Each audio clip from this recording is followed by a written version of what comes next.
Hello and welcome to Startup Street. I'm Arundhati Ramnan, and with me from the Bangalore studio is Ritu Singh. These are the top headlines from the startup world. Google has agreed to reinstate apps that were removed for billing fee violations, says Union IT and Telecom Minister Ashwini Vaishnav, after holding talks with both sides. Hopes Google and startups will find a long-term resolution in the coming months.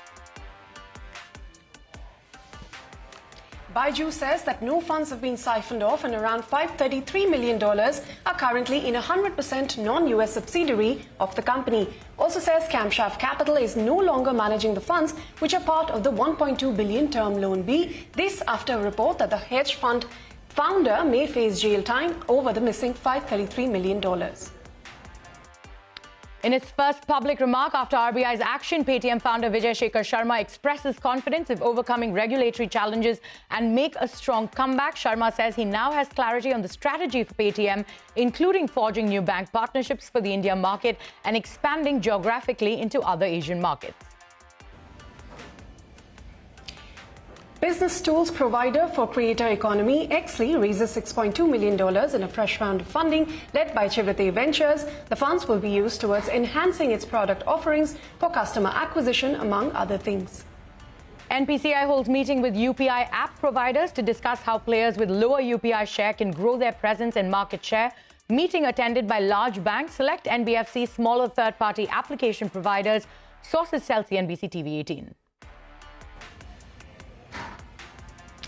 Former Twitter CEO Parag Agrawal and other 3 executives take Elon Musk to court over non-payment of severance. The $128 million lawsuit claims that these executives were fired without any reason after Musk took over the company.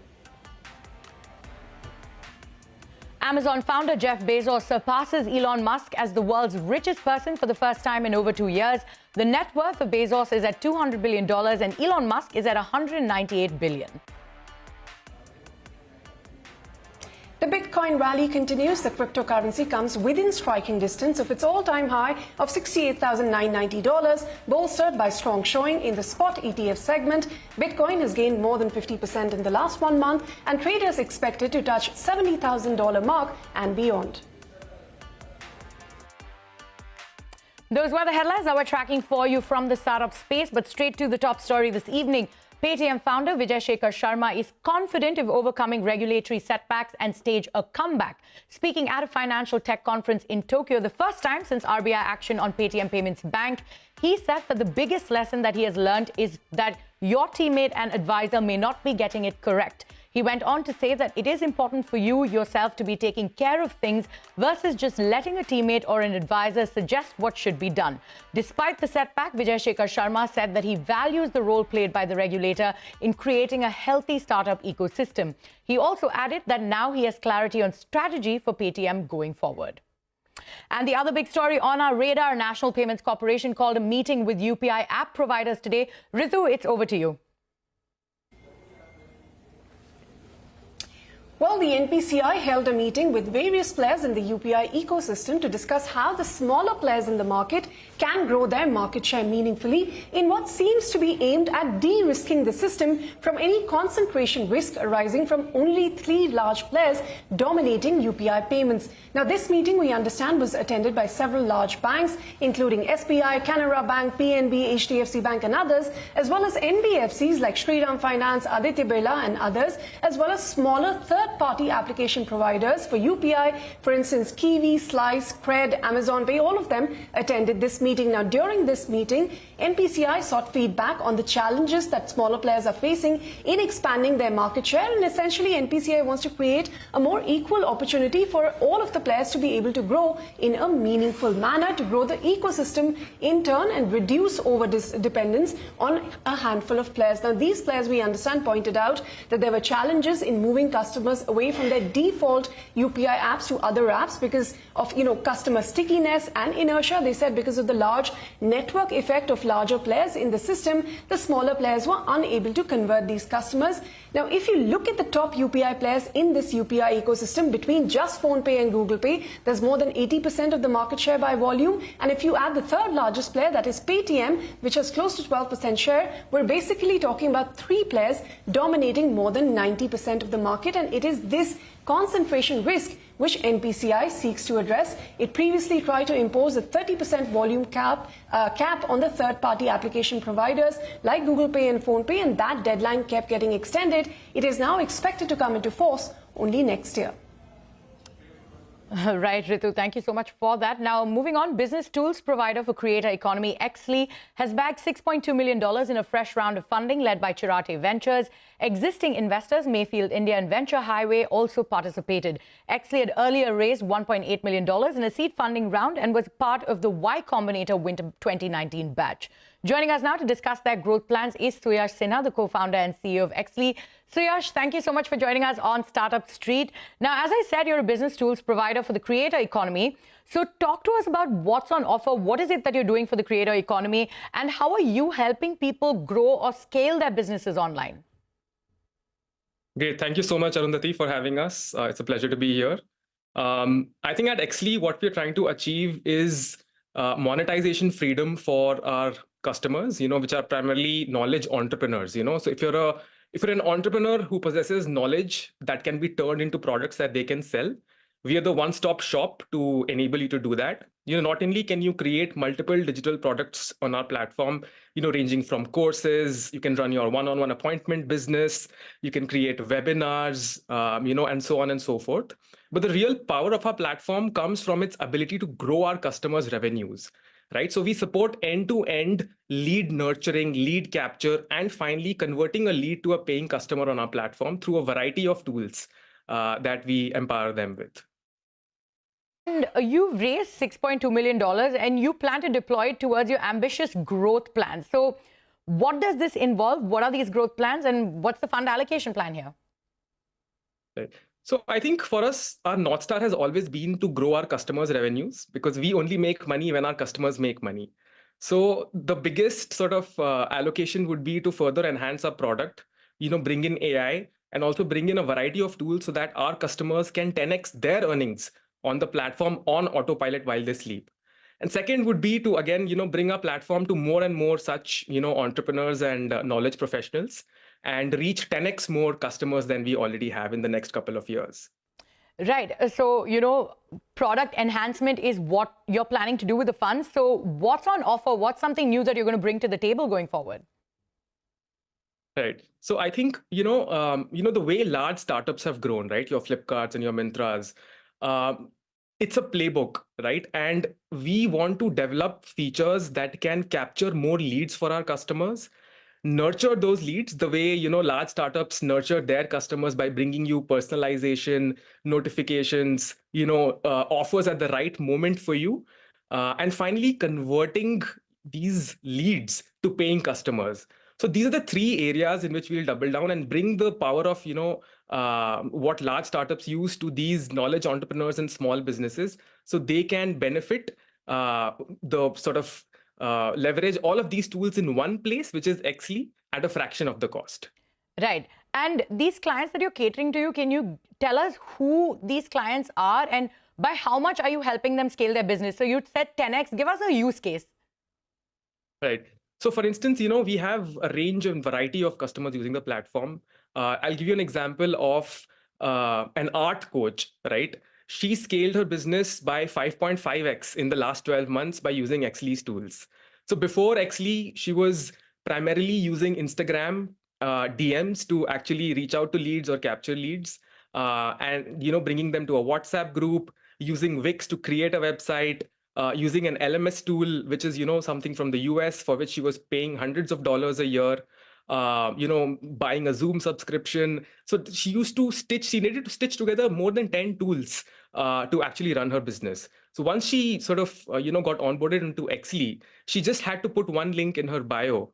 And after that, Exly did the job. It captured all the leads on its own, reached out to these leads to nurture them, gave them offers to convert them to paying customers.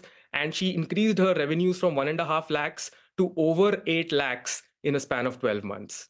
Right. So you're helping your clients grow at quite a fast pace. But what about your growth? What are you currently clocking and what are the targets you've set for this year? Right. So I think we have grown by more than 25x in the last couple of years, of which, 7x was what we did last year. And in the next year, we wish to grow by another 3 to 4x. We're serving more than 10,000 users today, and we would look to 10x this number in the next couple of years. All right. All right. So, Yash, thank you so much for joining us on the show. We're completely out of time. Thank you so much, Arundhati. Pleasure. Okay, we'll move on from there to construction tech startup Bandhoo, which has raised 7.35 crores in a pre-Series A funding round led by venture capitalists. This round also saw participation from Bandhoo's founders alongside angel investors, and the company says that the funding is going to help it further invest in its tech product for development and growth. Joining me now to talk about this fundraising is Prashant Gupta, the co-founder of Bandhoo. Prashant, welcome to Startup Street. Very briefly for our viewers, what is the business model? What is your go-to-market strategy and the solutions that you're providing to the construction industry? Thank you for having me here. It's a pleasure. We offer actually two solutions. One, which we call Project Lifecycle Manager. It's targeting the large real estate companies, general contractors, and PMCs, all operating within the realm of real estate infrastructure and construction. It's a tool that basically helps you run large value capital projects and all procurement extremely efficiently on an end-to-end basis. And we sort of seamlessly integrate with any financial ERP that you might have. It may be an SAP, it may be Oracle, it may be Sage. We have fairly marquee clients in this space already. So Lodha is one of our big accounts. We also have Embassy, L&T Realty, Birla Estates, Piramal Realty. Some of the biggest names and most trusted brands in the sector are clients of PLM. We also have a second product, which is essentially the Bandhoo app. The Bandhoo app basically targets construction contractors and solves for construction manpower problems at project sites. Essentially, if you're looking for smaller contractors... Yeah, we got that. Two broadly the solutions that you're working with. But tell us about the 7.3 crores of funding and how you're going to deploy this. So two main areas. I think given the maturity of our products, the first and foremost priority for us is to invest in go-to-market. We are still a very young startup. We have built good presence in a few markets, but we need to take it to the larger sort of population because it's a vast ecosystem.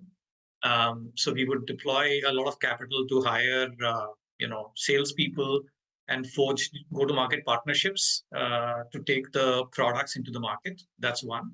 The second, we would want to sort of go to the 2.0 version of our solutions and enhance the feature set to improve the customer experience, both on the PLM side, which is the large enterprise cloud SaaS, as well as the Bandhoo app that we have.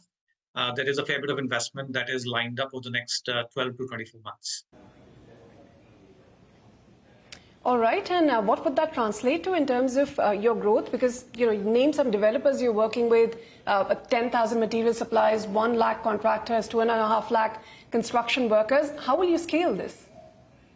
So the aspiration is to use the capital over the next couple of years and grow by about 4 to 6x.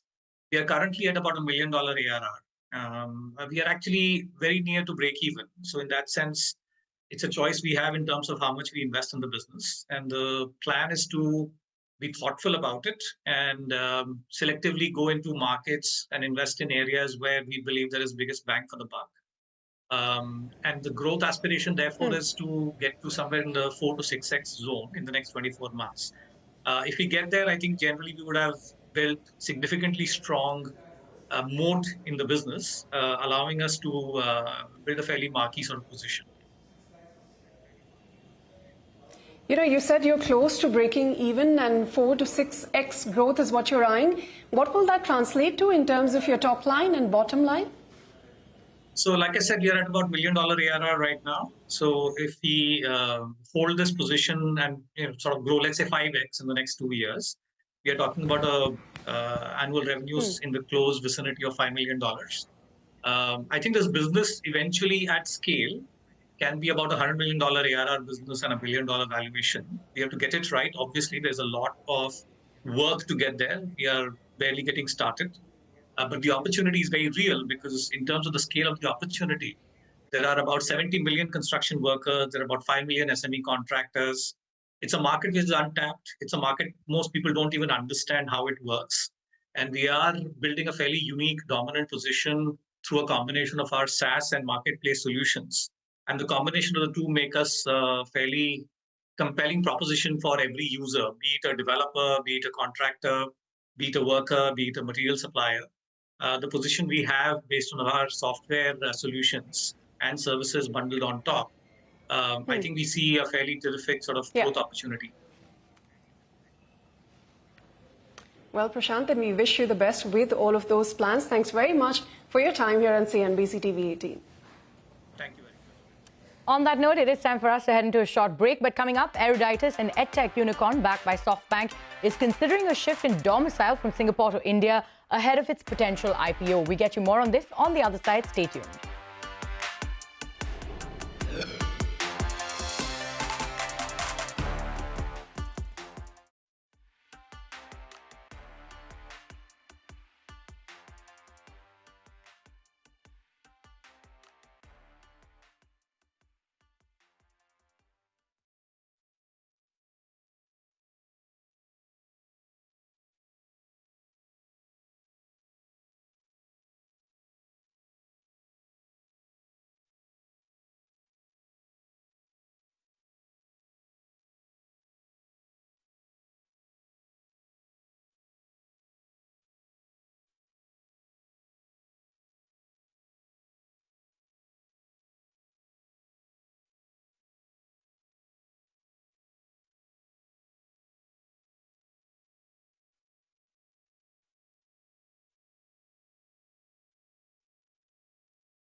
Welcome back. You're watching Startup Street. Now, edtech unicorn Eruditus is mulling a shift in domicile from Singapore to India as it evaluates a listing on the domestic bourses. My colleague Aishwarya Anand caught up with the co-founder Chaitanya Kalipatnapu to get more details on the firm's decision to reverse flip and more. Take a look.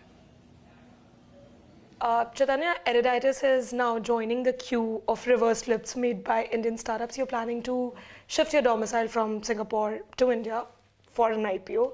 So I just want to understand what's going behind the scenes, what are the plans there, and how soon can we expect you to go for a listing? Look, we as a company, I think we did over 3,200 crores last year, and this year we will cross 4,200 crores, but being profitable, right? As we look forward, I think like a responsible company catering to the stakeholders and the shareholders, we are looking at various options. So there's nothing that's finalized or fixed or planned, etc. So it's just we are exploring what are the various options. You're planning to acquire 5 companies this year or going forward. So I just want to understand what are these businesses that you're looking at and how will they be adding to your growth? Actually, the last 3 months, that's October to December, is a quarter where we have clocked over 4% EBITDA. Okay, and our core business per se, it's going to be profitable, going forward. So we'll end the fiscal with close to 6% EBITDA. So as such, there is a lot of growth that we believe and we see in our core business, right? And when we look at, for us, the strategy for an M&A merger or an acquisition is that can there be a business or a line of business which can complement whatever we are doing. So in that sense, we are not looking at something just to add revenue, right? So for us, the bar is very, very high. In that context, yeah, we, as part of our growth plans, we are looking at multiple options. I think both inbound as well as outbound. Talking about numbers, of course, you've clocked like a 70% surge in your revenues, and to be very honest, that's quite a change of pace with what we've been seeing in the startup in the edtech ecosystem, especially. So, tell me, how has Eruditus managed to escape the evisceration that we're seeing for the edtech startups, and what are the numbers that you're targeting for the end of this year? Yeah. So for us, if we just take a step back and look at our model, right? So what our thesis is that there is a huge need for upskilling and reskilling at a global scale, not just restricted to India. What has acted as a momentum or a driver for growth is in terms of one, our global footprint that we have. And globally, US for us is over 40% in terms of enrollments. India is 25%. The rest of the world is 33+%. So for us, the growth is more about how do we create more programs as well as get more learners to come in and take our courses. And that's what has worked. If you look at the growth, and even going forward, as I was mentioning, we are next from the last fiscal 23 to 24, we do a July to June in terms of our fiscal. We are looking at a 25 to 30% growth, but growing profitably. Okay, so while we're talking about how you're planning to scale the business further, I want to understand from you that do you plan on raising capital? I mean, can we expect you to raise capital this year, or are you in talks? Is there any plan on that front? So I think for us, as I was mentioning earlier, the core business is very strong and it is generating profit. So it's not that we are in the immediate need of raising any capital. But in the process, as with some of our shareholders, maybe they would have in terms of providing them secondary, etc. There are some conversations, but nothing for our business operations. I mean, though this is completely you're operating in a different league altogether, but I have to ask you because you're one of the major players in the edtech ecosystem, and with the crisis that's unfolded at Bandhoo, I just want to understand from you that how do you see it impacting the Indian edtech landscape? Every sector has challenges with players, with the ecosystem, or with the rules of engagement per se. But I think the way we look at it is that education as a sector, I think it has a lot of very big addressable market, and at the same time, what we believe in especially with our mission of high quality education, we are confident that the growth that is possible, and if you're able to execute on that, I don't think we should see any issues there. So What should be some of the key top learnings for the startups in this space? So I would just say that one, focusing on the pain point. Second, I think doing it responsibly, right, in a very transparent manner. And with that, it is a wrap on this edition of Startup Street. More news and updates coming up on the other side. Stay tuned.